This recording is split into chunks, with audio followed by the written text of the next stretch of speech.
La paix sur toi, mon Rajoul. J'espère que cette vidéo te trouvera en forme et en pleine santé. Aujourd'hui, je voulais te faire une petite vidéo sur. Donc, j'ai pas mal de Rajoul autour de moi qui ont 30, 35 ans, pratiquement la quarantaine, et qui me posent souvent la question sur. euh, qui posent souvent des questions relatives à la durée d'entraînement, la durée de leur training, et est-ce qu'ils doivent faire du cardio ou pas, comment faire pour maintenir la masse musculaire, perdre du gras et puis ralentir autant que faire se peut les effets du vieillissement.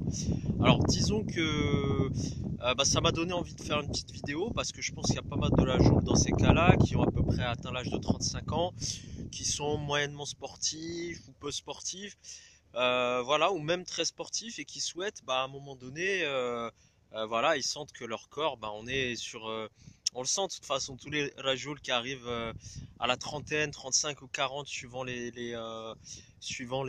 capacités de chacun, suivant chaque rajoule en fait. Euh, on sent qu'il y a quelque chose qui se passe. On sent que soit on commence vraiment, ou on fait un peu plus attention à son corps, soit on est sur la pente descendante, et puis là, au bout de 4, 5, 6 ans de pente descendante, comme ça, on n'arrive plus trop à courir, on n'arrive plus trop à faire des pompes, à faire des efforts physiques, et on sent que notre corps, d'ailleurs, il nous sert plus à grand chose, à part à marcher, manger, voilà. Côté performance physique, on n'est plus du tout dedans.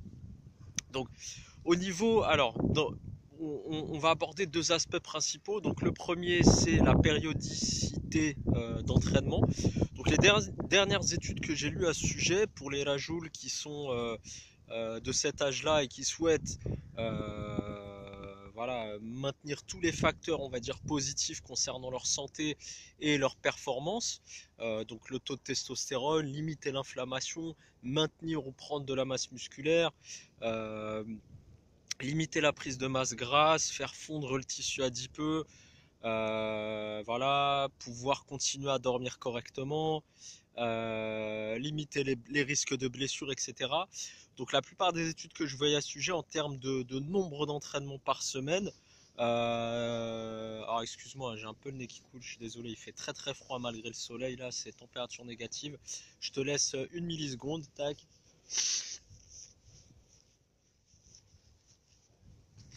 Voilà. Bon. Le nombre d'entraînements que je voyais revenir la plupart du temps en termes d'entraînement, musculation pure, renforcement, poids de corps, tout ce que tu veux, on était sur environ 3 entraînements par semaine. 3 entraînements de très haute intensité. Pourquoi? Ces 3 entraînements peuvent sur une semaine euh, bénéficier d'environ 48 heures de récupération. Donc durant ces 48 heures, le corps a le temps de se régénérer, les muscles ont le temps de se reposer, les réserves énergétiques ont le temps de se refaire. On n'a pas la même capacité de récupération qu'un gamin de 20 ans qui fait du street workout 5-6 fois par semaine, qui dès qu'il voit une barre de traction s'accroche dessus et fait des tractions. À 35 ans, mon Rajoul, même si tu as les capacités de le faire, voilà, faut faire attention parce que la blessure peut arriver vite. Et comme je le disais, comme je l'ai dit dans d'autres vidéos, on n'est pas tous égaux en termes de signes avant-coureurs. Certains d'entre nous ont un super tableau de bord avec des super signes très progressifs. D'autres voilà, vont faire excès sur excès sur excès du jour au lendemain alors qu'ils sont en excellente santé, vont se retrouver avec un cancer ou avec une rupture totale du mollet, du biceps ou j'en passe. Donc c'est pour ça qu'il faut être vigilant. Faut pas à chaque fois se fier à son tableau de bord parce qu'on n'a pas le même en fait. Ce qu'il faut, c'est essayer de respecter un certain nombre de principes de base, un certain nombre de principes d'hygiène sportive qui va permettre, en les appliquant aussi progressivement, en écoutant son corps au moment de l'application de ces principes, voir un petit peu comment le corps réagit. Donc tu fais ces 3 entraînements par semaine à haute intensité. Euh, Sur ces entraînements, l'idéal, là après, parmi les experts, on va dire, de la musculation, du bodybuilding, etc. Alors attention, musculation, bodybuilding, c'est pas la même chose. Mais en règle générale, on préconise autour de 9-10 séries par entraînement. Donc 9-10 séries en tout. Ça veut dire que tu peux prendre 3 exercices, 3 3 séries par exo, par exemple, ça suffit largement. D'accord? 3 à 4 séries par exo, ça suffit largement. 12 séries, c'est vraiment si tu pars sur un côté endurance musculaire avec très peu de récupération, des, des amplitudes qui permettent de travailler sur des exercices un peu plus faciles, qui peuvent représenter, je sais pas moi, 40% de ta répétition maxi ou 50% de ta répétition maxi. Pour les rajouts qui souhaitent plus prendre de la masse musculaire, qui sont plus orientés force, etc. Là, on est plus sur de la musculation que sur du culturisme.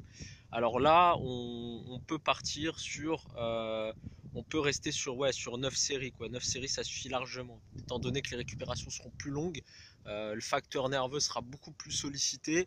Donc là, il va falloir, pour pouvoir faire une séance suffisamment courte, ne pas dépasser les 9-10 séries par entraînement. Le deuxième point que je voulais aborder dans la vidéo, au-delà du nombre d'entraînements, c'est la durée des entraînements. On a commencé à l'aborder à la fin du premier point. Donc la plupart du temps, il y a une règle de base de toute façon qu'il faut que tu gardes en tête, mon Rajoul, c'est qu'on a deux courbes en fait lors de l'entraînement. On a une courbe de stimulation et de sécrétion de testostérone qui est boostée dès le départ d'un entraînement de force ou de musculation quelconque, d'accord? C'est une courbe qui monte assez haut et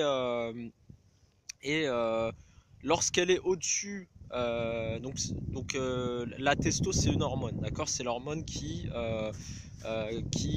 nous permet d'avoir nos caractères mâles, c'est-à-dire la barbe, les poils, la pomme d'Adam, qui nous permettent de stimuler le développement de la masse musculaire, etc. Donc ça c'est une chose. Tu as une autre hormone qui est sécrétée lorsque tu t'entraînes, étant donné que l'entraînement est un stress. Qui dit stress dit sécrétion de cortisol. Le cortisol, c'est l'hormone qui est sécrétée lorsqu'il y a inflammation. Donc l'entraînement engendre un stress, le stress engendre une inflammation et le cortisol permet de contrecarrer les effets de cette inflammation, mais c'est aussi, plus on en sécrète, plus c'est délétère. Ça veut dire que on est, on doit faire face à une inflammation massive. Donc ce qui se passe, c'est qu'on a une sécrétion de testostérone qui est assez élevée et on a une sécrétion de cortisol qui est assez basse au départ. Ce qui se passe, c'est qu'à partir du moment où on atteint les 1 heure d'entraînement, de force, etc., en musculation, les deux courbes se croisent. Donc il y a la courbe de la testostérone qui commence à descendre et la courbe du cortisol qui augmente. On a un point d'intersection à 1 heure d'entraînement. Et à partir d'une heure d'entraînement, à plus ou moins 1 heure, hein, d'accord, on n'est pas, voilà, j'en connais, ils vont aller tout de suite voir les études, etc. À environ 1 heure d'entraînement, on a un point de convergence sur ces deux courbes. Qu'est-ce que ça veut dire? Ça veut dire que le niveau de testostérone va être, le niveau de sécrétion de testostérone va être plus bas que le niveau de sécrétion de cortisol. Donc le niveau de testostérone n'arrivera plus à couvrir les sécrétions de cortisol, d'accord? Donc ça veut dire quoi? Ça veut dire que on va se rapprocher de ce qu'on appelle une phase de catabolisme. On va moins, ou au moins, même si c'est pas du catabolisme, on va pas créer des conditions propices pour prendre de la masse musculaire et pour lutter contre l'inflammation, qui est un problème majeur lorsqu'on arrive à un certain âge, même avant d'ailleurs, mais plus quand on a 35 ans. Donc ce qui se passe dans tout ça, c'est que du coup on n'est plus du tout dans les conditions optimales pour rester en santé, pour garder ou construire sa masse musculaire, pour pouvoir récupérer, pour pouvoir dormir correctement, etc. Parce que le cortisol, c'est pas seulement un impact sur tes muscles, il va jouer sur ton stress en général, sur ton irritabilité, il va jouer sur ton sommeil, etc. Surtout si tu fais des séances longues de musculation. J'en vois des fois, ils vont à la salle à 20h30, 20h40 pour faire une séance d'1h30, 2h juste avant d'aller dormir. Forcément, tu dors pas bien. Donc l'idée, elle est là. Donc, des séances, on va dire 3 séances par semaine, entre 8 et 12 séries totales sur la séance, et des séances qui durent entrée plat dessert, c'est-à-dire échauffement, corps de séance, récupération, qui dure 1 heure ou moins, mais pas plus, d'accord? Voilà mon Rajoul, j'espère que cette vidéo t'a été bénéfique. Si tu as un Rajoul qui a 30, 35, 40 ans ou plus et qui rencontre des problématiques sur tout ce qui est forme, santé, bien-être, notamment sur le côté musculation, entraînement, etc. N'hésite pas à poster tes commentaires ci-dessous et tes éventuelles questions parce que, comme je te le répéterai jamais assez, c'est ma matière première. Je te dis à bientôt mon Rajoul, passe une bonne journée et bon training. Ciao.